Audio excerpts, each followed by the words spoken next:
送关怀，满心送关爱，粉红特报充满爱，赶快订阅起来，有功不如愧对父母，别说态度，公众要走入了啦，那次不如在这打入华时代，如法使命越安排，表现的不愉快，不如触动如个风花绝代，如他的中所期待，如出人生的精彩，如啦啦，那次不如。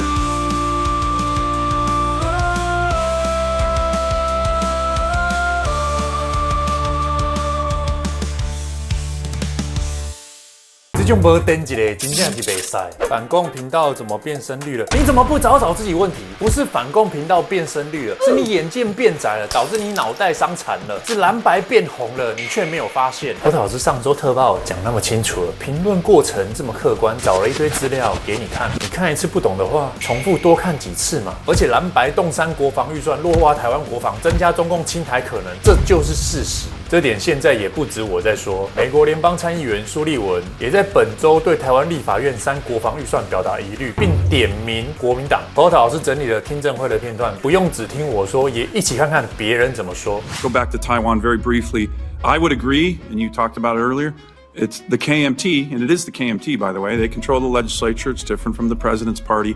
They're playing a dangerous game on their defense budget. And we all, if anyone from Taiwan is watching this hearing, they need to be, they need to realize they're playing a dangerous game.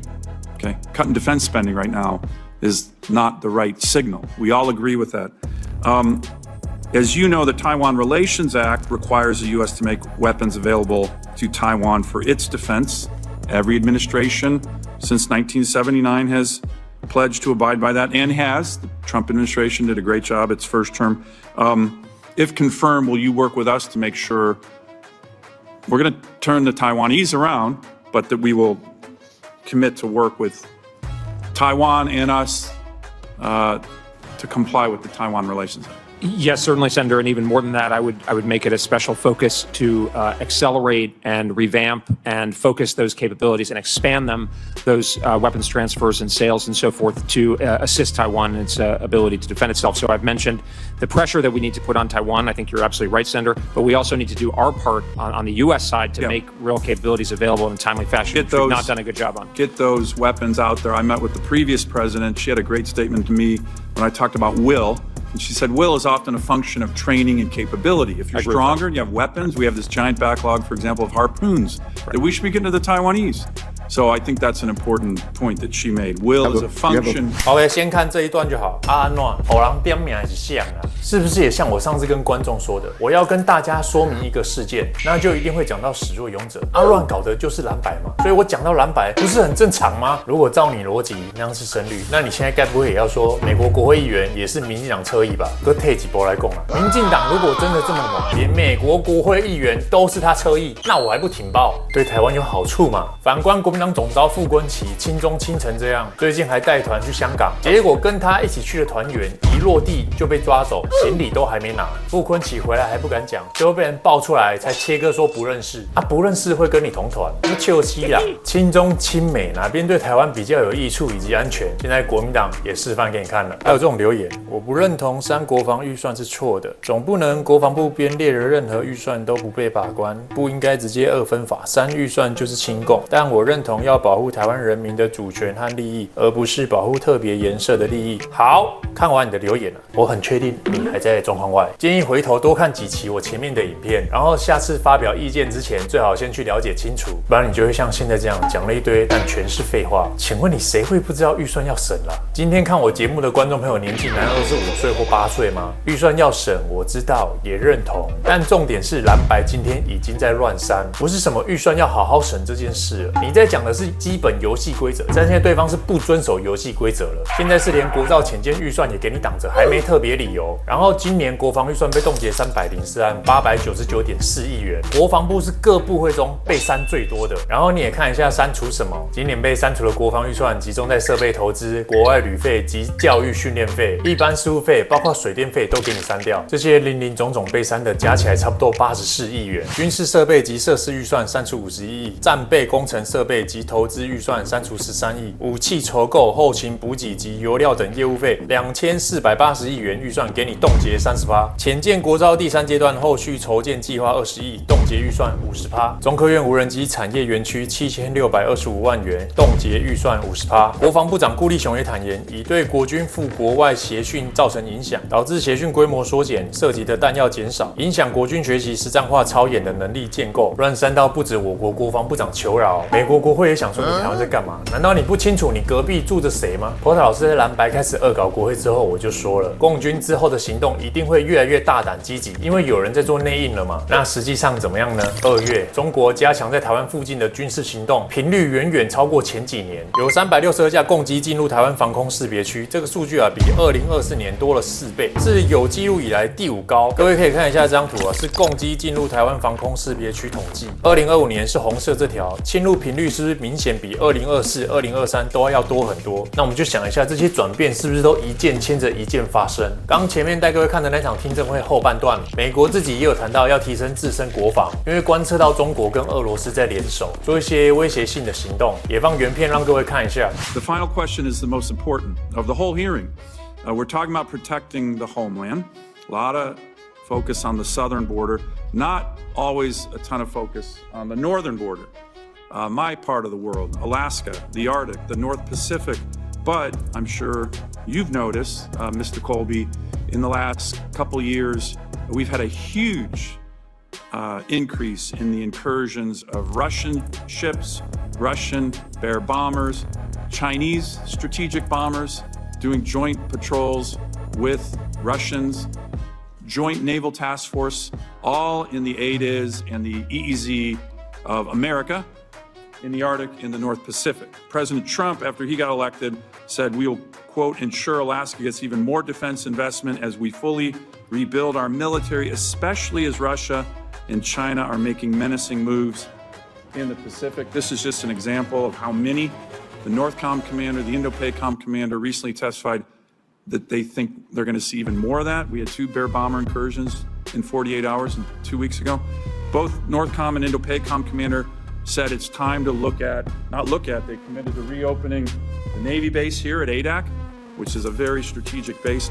I'd like your commitment to come to Alaska, come to me, come up there with me, see all our great military up there, and work with me on strengthening our northern border, in particular issues like infrastructure at ADAC, which will provide our forces the ability to respond to the attack on the northern border, which doesn't get a lot of press.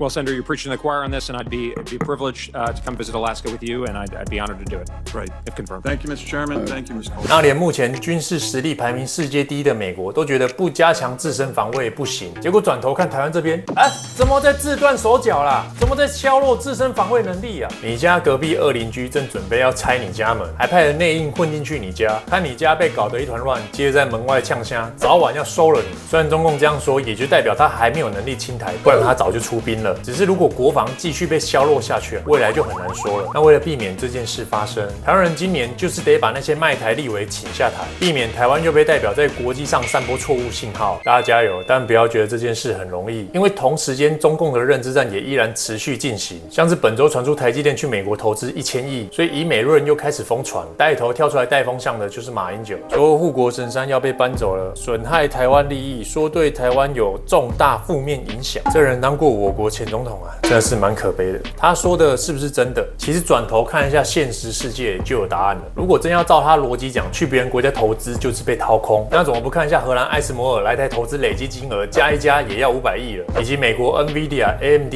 也都有来台投资，还要接着盖研发中心。那台湾是不是在掏空荷兰利益？是不是在掏空美国利益？明明就是台美双方让彼此关系更加密切，这是好事，互利才能长久。台积电去美国设厂，本质上也是关税保险。减少未来不确定性。而马英九还在扯乌俄战争，说今日乌克兰，明日台湾，不知道他讲这话是真的傻，还是在装糊涂。如果真的有了解泽伦斯基跟川普前几天谈判那场，看完也应该明白，甚至美国都直言了，他们需要从中得到利益，这样当别人动到美国利益时，他真的要干嘛也才有理由出手帮忙，不会出师无名。那这样是不是等同变相的保护协议？顺带一提，我认为泽伦斯基最后还是会回头找川普签矿产协议。在我做这支影片时还没有结果，但这事情其实不管怎么样，结果都不会改变，因为美国军事实力就在那，乌克兰打3年了，他很清楚到底是谁帮他最多，以及泽伦斯基心心念念要加入的北约。大家想一下，北约里面军事实力最强、最有话语权的是谁？一样也是美国。所以绕来绕去都一样，乌克兰最后一定还是得回头去签。因此，如果真要参考乌克兰的例子，那反而才是要想办法跟美国利益捆绑越多越好。更何况今天台积电还只是一间公司，对企业来说，在美国设厂怎么了？难道运输报关不用成本吗？现在台湾国防预算被蓝白删成这样，还有亲中法案在后面等着要推，是真的还好还有台积电，是台积电帮全部台湾人买了一份保险，还让台湾站上世界舞台，增加曝光度。台湾作为第一岛链战略位置很重要，但别人也没有欠台湾呢，我们自己也要有防卫能力。如果台湾抵抗意志都没有展现出来，怎么会觉得别人有义务帮忙你？不要说美国，就连台积电也没有欠台湾人。所以我是很感谢台积电，这是帮台湾争取跟美国走得更近。台美利益越是捆绑在一起，才越安全。反而在那边以美兼唱衰台湾的人，到底是有什么大病？你在抽一个目前军事实力排名世界第一，而且人家现在还愿意帮忙你面对敌国的国家。另外，根据郭明奇的分析，他认为台积电跟美国谈得非常成功。根据台积电的规划，即便美国先进制程晶圆厂都完工，也仅占该公司全球产能约5到7%。因此，美国客户在未来数年内还是需要高度依赖台积电在台湾的产能。郭明奇可能有些观众不认识，简单介绍一句，是一位在科技产业相当知名的分析师，过往分析准到被誉为最强苹果分析师。那连在科技业的分析专家都这样看了，我觉得大家可以当个参考，别盲目被带风向，陷于恐慌之中。也带各位看一下川普招待台积电董事长到白宫的采访片段，真的是谢谢台积电让台湾站上这高度。虽然长了一点，但看完之后你会更了解，而不是被一些唱衰台湾的87带风向。记者会后半段的提问我看了一下，也有一些有趣的内容，所以我有保留。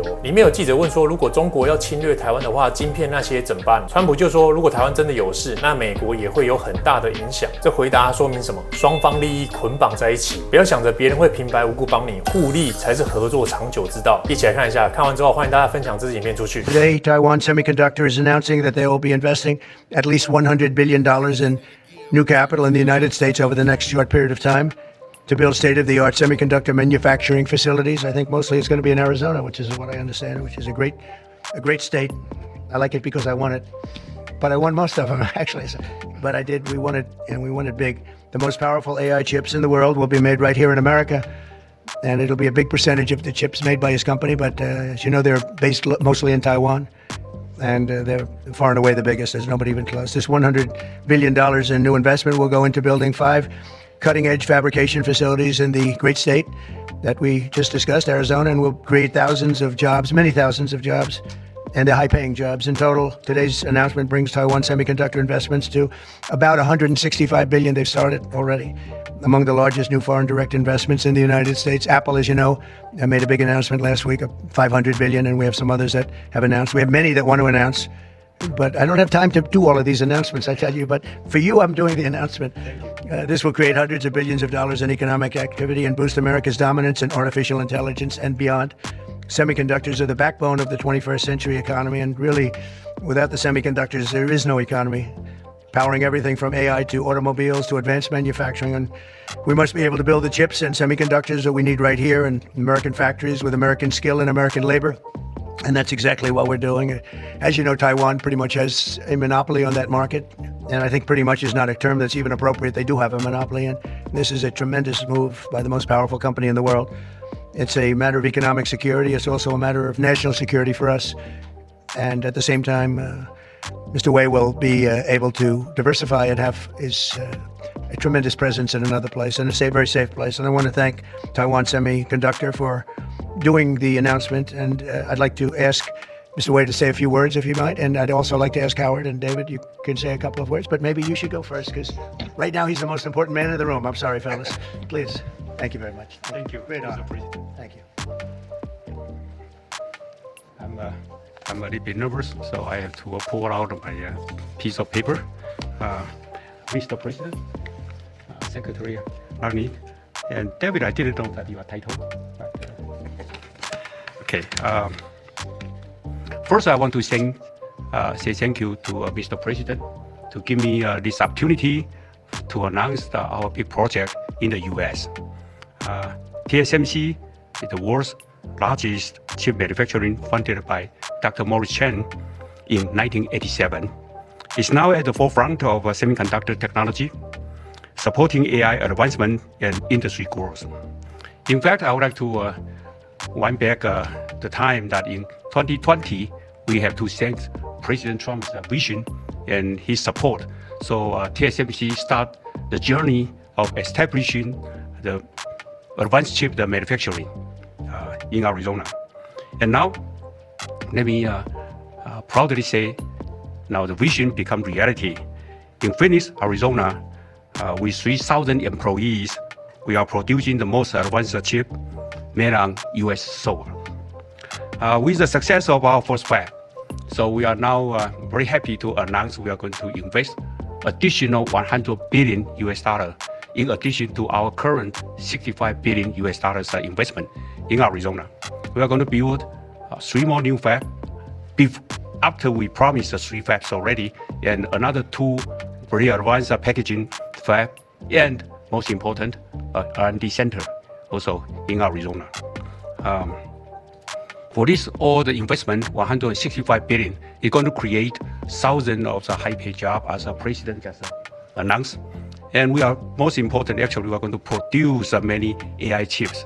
We're going to produce many chips to support the AI's progress and to support the smartphones progress. And again, with that, I want to thank President Trump again for his support. In addition, I also want to thank my customers in the U.S., such as Apple, NVIDIA, AMD, Qualcomm, Broadcom. They all support TSMC's manufacturing in the U.S. Without their support, we probably cannot make it through. So again, I want to thank them. Also, I'd like to thank the TSMC's employee. Without their effort, we just cannot make it today. That's all I want to say, and thank you. Thank you. Howard, David? Thank you. So I'm thrilled to be here today because President Trump has made it a fundamental objective to bring semiconductor chip manufacturing home to America. Under the Biden administration, TSMC received a $6 billion grant, and that encouraged them to build $65 billion. So America gave TSMC 10% of the money to build here.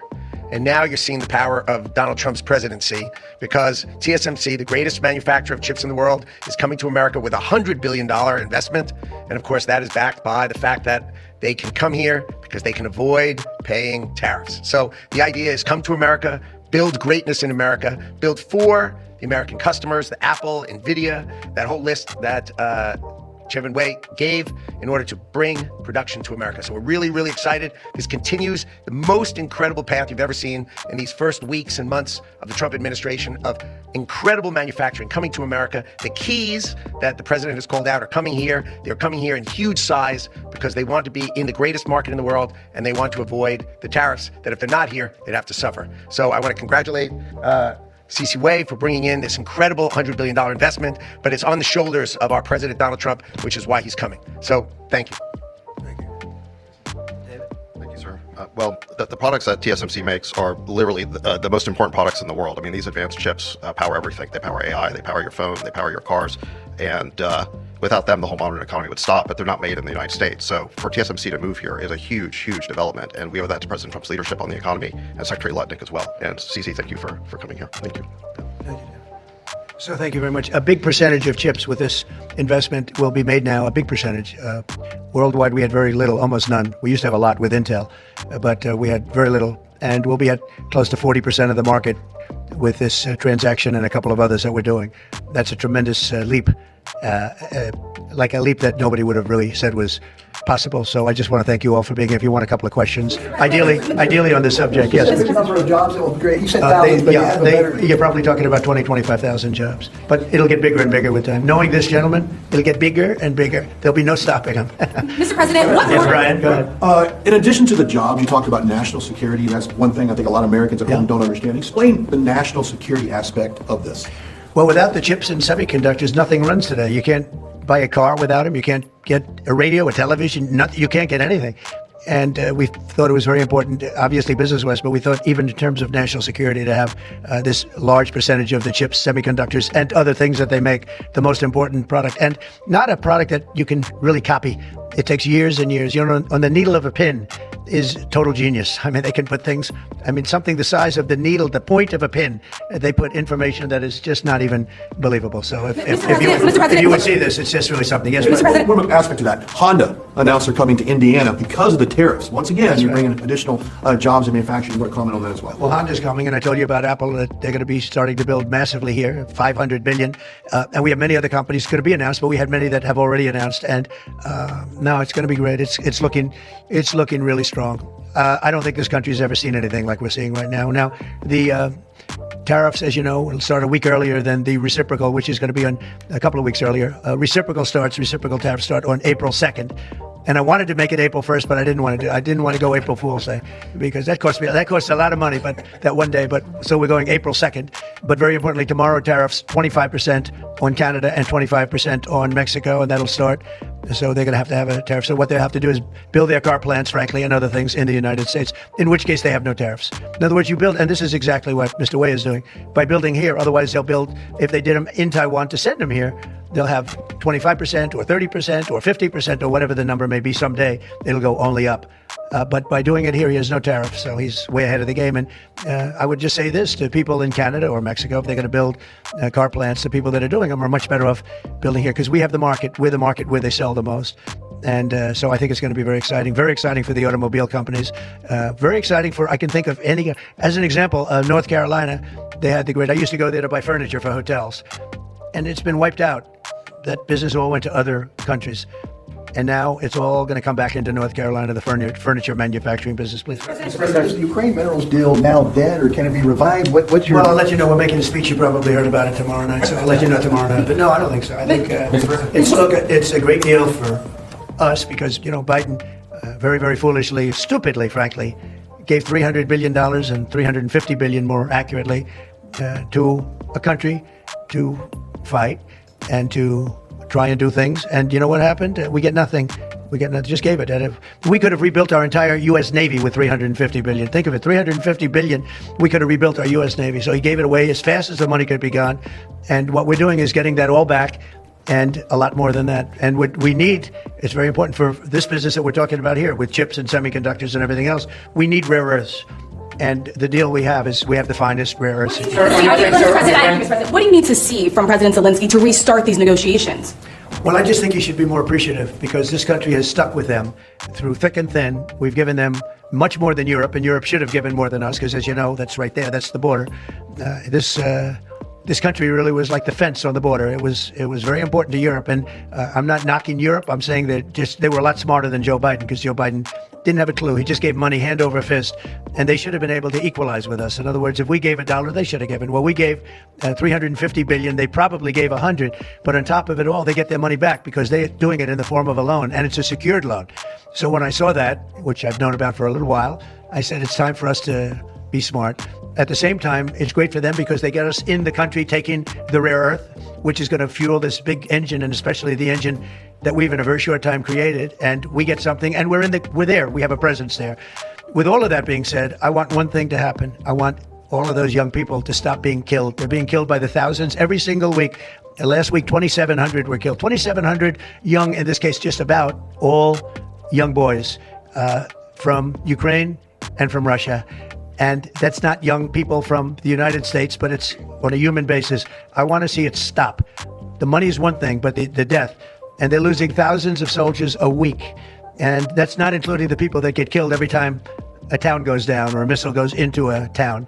And I want to see it stop. Yes. Are you considering canceling military aid to Ukraine? And can we get a reaction to what apparently they said that your administration is bringing U.S. worldview in alignment with Moscow's? So this is a deal that should have never happened. This is a deal that would have never happened. And it didn't happen for 4 years. It didn't happen. It was never even close to happening.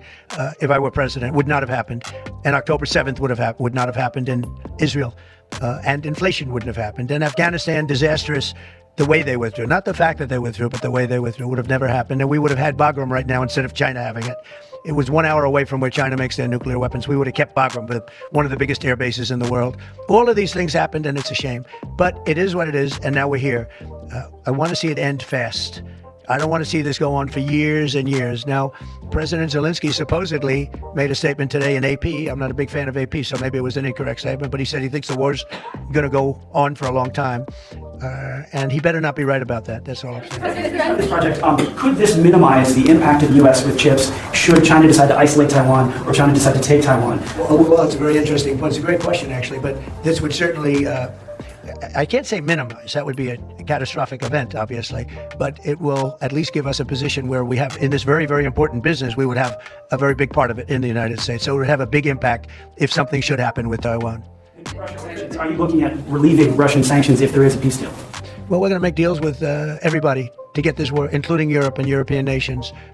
And they've acted very well. You know, they're good people. I know most of them are friends of mine. The heads of state, the heads of the various countries, prime ministers from... I got four prime ministers and 5 presidents called me over the last 2 days, and they want to work it out. They want to get it worked out. And I think they're also, they're talking money, but the money is less important than the deaths. We're talking thousands of young people a week. And people would say, why do I care about Ukraine, young people? Why do I care about, and not all young, but they're pretty young. Ukraine is running a little bit low. And they're getting older. They're recruiting older people. It's a very, very sad thing that's happening over there. And we want to get it finished. We want to stop the death. On the tariffs, is there any room left for Canada and Mexico to make a deal before midnight? And should we expect those Chinese tariffs, the extra 10%, to take effect tomorrow? No room left for Mexico or for Canada. No, the tariffs, they're all set. They go into effect tomorrow. Mr. President, just to follow up on my colleague's question. And just so you understand, vast amounts of fentanyl have poured into our country from Mexico, and as you know, also from China, where it goes to Mexico and goes to Canada. And China also had an additional 10, so it's 10 plus 10. And it comes in from Canada and it comes in from Mexico, and that's a very important thing to say. Yeah, please go ahead. Have you decided if you're going to suspend military aid to Ukraine? Have you made that decision? Well, I haven't even talked about that right now. I mean, right now, we'll see what happens. A lot of things are happening right now as we speak. I mean, literally, as we speak, I could give you an answer and go back to my office, the beautiful Oval Office. I could go back into the Oval Office and find out that the answer is obsolete. It's like his business. It's obsolete. You come up with a new chip and it's obsolete about 2 minutes later, right? But that's what's good about his business. That's why he's the only one that's successful in it. But just to follow up my colleague's question from Russia saying that your foreign policy is largely in line with their vision, should that be concerning to Americans? Say what? Should that be concerning to Americans? Read the statement. That Russia says that your administration's foreign policy is, quote, largely in line with their vision. Well, I'll tell you what, I think it takes 2 to tango, and you're going to have to make a deal with Russia, and you're going to have to make a deal with Ukraine. You're going to have the assent, and you're going to have the consent from the European nations, because I think that's important, and from us. I think everybody has to get into a room, so to speak, and we have to make a deal. And the deal can be made very fast. It should not be that hard a deal to make. It could be made very fast. Now, maybe somebody doesn't want to make a deal, and if somebody doesn't want to make a deal, I think that person won't be around very long. That person will not be listened to very long. Because I believe that Russia wants to make a deal. I believe certainly the people of Ukraine want to make a deal. They've suffered more than anybody else. We talk about suffering. They've suffered. But if you think about it, under President Bush, they got Georgia, right? Russia got Georgia. Under President Obama, they got a nice big submarine base, a nice big chunk of land where they have their submarines. You know that, right? Crimea.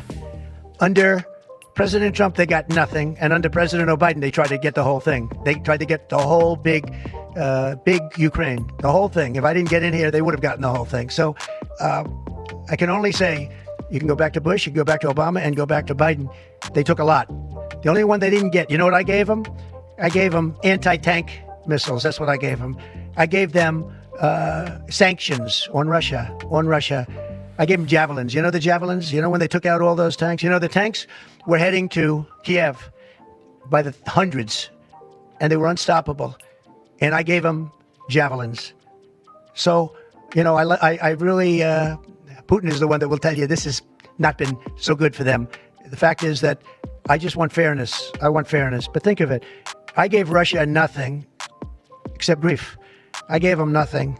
I gave him sanctions and javelins. That's what I gave him. Obama gave him sheets, and you heard that statement before. It's a very famous. Trump gave him javelins, and Obama gave him sheets, and then they say how close I am to Russia. And let me tell you, we have to make a deal because there are a lot of people being killed that shouldn't be killed. But remember, Trump gave them nothing, and the other presidents gave them a lot. They gave them everything.